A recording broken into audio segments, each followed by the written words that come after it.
Welcome to Safecast Podcast, Europe Edition. We're here at Stanford, Florence for the next 3 months, and I'll be bringing you the most important voices in women's health and wellness right here in Europe. On today's episode, we're going to be talking with a doctor from Denmark who's going to be telling us what exactly we can do today to help improve our mental health and our heart health. And he's going to be telling us a bit about wearables and the differences between Denmark and California and what we can learn from each other. Para subtítulos en español, vaya a YouTube. Hi, Willem. It's so nice to meet you. We're so happy to have you on Safecast today. Please introduce yourself to our listeners today. Thank you so much for inviting me. I'm Willem Gielen. I'm a cardiologist and internal medicine doctor from Denmark. Had my training in the Netherlands and was recruited when I finished my training in 2009. I've been working with a lot of areas. I've been working in preventive health, especially visiting a mental hospital twice a week, where people are with high risk for developing heart diseases, but also preventive health in late ages, where I work at gerontology departments. And I also have my own clinic where I work with preventive cardiology, sports cardiology, but also patients suffering from long COVID, for example. Wow, we're so lucky to have you because you have such broad expertise, and we're going to be able to talk a lot about preventative healthcare across multiple areas, not just cardiology, but also psychiatry and internal medicine. And because you're based in Denmark, we're also going to highlight some differences between Denmark and California. And I think it'll be very interesting for me and also potentially for the listeners to see what are some lessons that we can take away from Denmark, or perhaps even some lessons that California has that we can share. So just to recap about SafeChair, we are a fiscally sponsored nonprofit based in the Bay Area, and it was started at Stanford by Stanford students. What we are trying to do is to increase awareness and education about preventative women's health care. Specifically, we have been working on breast cancer and cervical cancer by going to community centers like hair salons and cultural centers and free clinics to spread this information. And as part of that, we're trying to also grow our podcast, where we get expert speakers to come in, share their perspective on preventative health, and maybe teach something to our listeners in California about what they can do in their everyday lives to make a difference. So my first question for you is actually very broad as our topic goes, but based on your work in cardiology, psychiatry, internal medicine, what are the everyday changes that people like us can make to prevent heart disease? The most important part to prevent heart disease is to do what you feel like. You don't need to eat when you're not hungry. You don't need to sit down when you're not tired. I always like to say, just live like an animal. It sounds quite crude, but most animals in nature, they behave just like the environment. You don't need to be in stress when there's no stress around. So try to go as much as possible around, just like cats. Just try to eat only when you're hungry, mostly just in a rhythm, like 3 days a day, and just don't over-exaggerate. It's you can always eat sugar, you can always eat candy, you can always enjoy life. It's not that you have to live like a monk, but just live like an animal. Yeah, that's great advice. And actually, I feel like I recently I was able to go to a safari and see how animals live, and they get a lot of exercise in, although they do eat quite a lot, but they probably burn it all off by the amount of exercise they get. Yeah, absolutely. We saw changes in cardiac health as soon as electricity was invited, because before people went to sleep when it went dark, and in the winter they slept a lot, and they woke up when light came out. And when electricity was invented, people could just work longer days, could work longer hours. They were not resting enough, And if you would just stay 8 hours a day in bed without even sleeping, just resting is better than just not resting. That already does a lot. There is science that lack of sleep gives weight gain. So sleeping is very important. Eating as much as needed is very important, and stay active all day. Yeah. And I remember you also mentioned to me previously before this interview about the connection between mental health and heart disease as well. So could you share a bit about that? Patients suffering from mental condition often have a different lifestyle. We know that there is much more drug abuse. We know that there is lot more inactivity, and a lot of people self-medicate, you could say, themselves with substances, with alcohol, with smoking.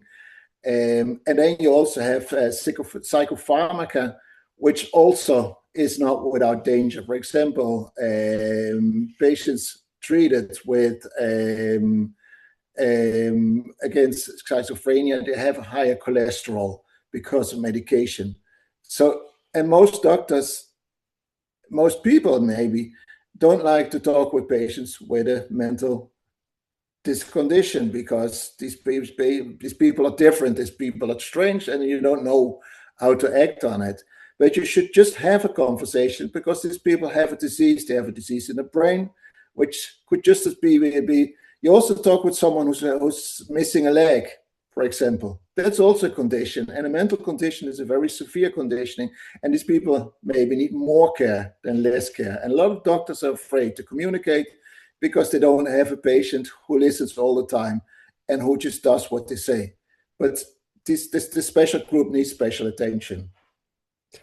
That's a really interesting point, especially kind of leads into health literacy, which is a topic that we're also trying to tackle, which is we're not, again, with these podcasts, we're not trying to give medical advice for anyone who's listening or even for myself, but essentially it's just to increase the literacy around health so that people like me and people who like are listening who might not be medical professionals know what to ask their doctors when they go into the clinic. So that's a really good point. And on that topic, um, what do you think about wearables? Because a lot of wearables are on the market right now, and this is something that consumers have been picking up because essentially they don't give any medical advice, but they're really good at collecting data so that then patients are empowered when they go to their doctors to show how their health looks. And whenever they do have questions, they can actually just show like their data and be like, hey, I have this pattern in my like sleep schedule, for example. Like, could you please tell me what it means? So yeah, my question for you is, how do you see the utility of wearable devices for preventative heart disease? I know a lot of doctors won't agree, but I love them. I love patients who Google. I love patients who talk with AI. I love patients who build a case before they come to a doctor. Because you just have a few minutes to talk about your case, and you have to be as clear as possible. As much as a documentation you have from your wearable, from AI, from Google, whatever, just print it out, take it with you, because that's so important. A lot of doctors, they think it's too much, but as said, there's nothing more important than yourself, because you cannot care for others when you cannot care for yourself. So with a wearable, it shows a lot of data like sleep stages is not very reliable. But the most important part, and I did a project with that also with some overweight women, with all respect, for some years ago. If you just look at how many steps you do, everybody knows about 10,000 steps, and it could just as well be 5,000 steps. But that's activity. And if you look at how long have you been in your bed during sleep. So if you just would look at your wearable, that you can check mark every day that you have been in your bed for 8 hours. I'm not saying sleeping, but just in your bed resting, and that you have been active enough every day because routine is very good for your body. Then your body expects what to do. Your metabolism will get better. Your discipline will get better, and you get more joy out of your life. So wearables are very good in guiding. They cannot diagnose. They cannot see secret things which you cannot see yourself. You can also count your step yourself, but that's difficult to do all day. So just look at the basics. Don't make it overcomplicated. A lot of people don't like to watch the data from wearables, even doctors, because it shows so much, and it can show a sudden peak of a heart rate about 200, which probably is noise. It can show a very low pulse, but look at the average trending of the data. And that's also something that you can show your doctor, because you should say, my heart normally is around 70, and the last 2 weeks it's around 150. That's a lot of information, but you should pick your information because there's so much information. That's amazing advice. So to recap, the markers that wearables show that are like important would be sleep, like the time you're spending in bed, as well like how many steps you're getting in, and if I'm correct, HRV, so like the heart rate. These are probably the top three metrics, or is there any other ones that we should highlight? HSP is often translated also in the recovery or in other terms, but I should say that's also a very important one, which can give an indication of your stress level. HRV is very spread around people with different values. What for one person is good can be very bad for another one. So also in that one case, trending is key. See how things develop over time. Longitudinal data is very interesting to look at. Yeah. So the key here is that wearables can collect long-term data, and we can look at the broad average patterns, not just like one or two signals. So that's a really good Exactly. takeaway for us. Yeah. Yeah, so my next question is going to shift more into seeing the differences between Denmark and California. So, again, very broad question, but how is preventative heart healthcare different in Denmark versus California, in your opinion? I think that's the quality of food can already be different in small things. We have less processed food, maybe, and more uh, raw ingredients to make food. People love to make their own food. For example, people have shorter working hours. So people work from 8 to 4 in general. So which also makes that you have a different relation with your work family balance. You have more time to spend with your family, which also gives less stress. So in culture, there's a large difference. We have free healthcare, we have free accessible healthcare, free schooling. So all these stress areas are taken care of. When you feel ill, you go to the doctor and you don't need to worry about any money issues. And we have a very good first line. You go to your GP, your general practitioner, your family doctor in the US and California. But that's always the way into the healthcare system. They make a decision what to do. Is this something that we could look at? And they even visit you at home. They can also get blood samples at home if needed when you're not going very well. So that's a very large difference where you have a health insurance healthcare system, or you have a public healthcare system which is paid by the taxpayer. We pay, of course, a lot more in tax, but it's invisible in the end. You don't need to worry because everyone pays for each other, you can say.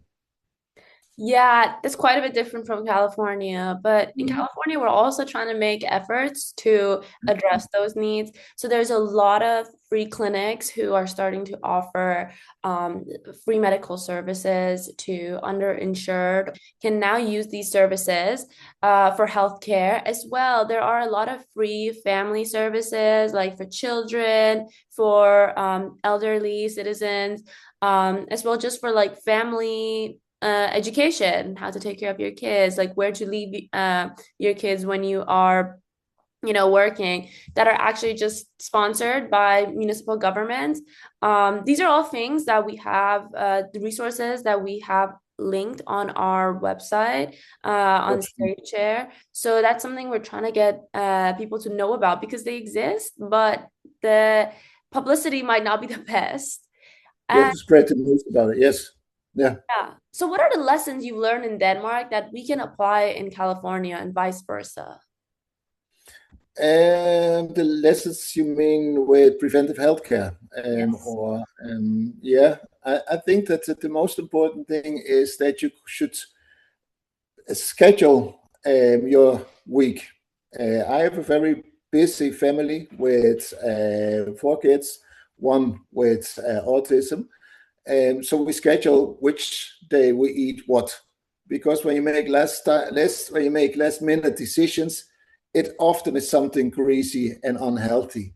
When you talk about healthy food, it's very easy to have taco day every Tuesday or Wednesday, and just make it with fresh ingredients.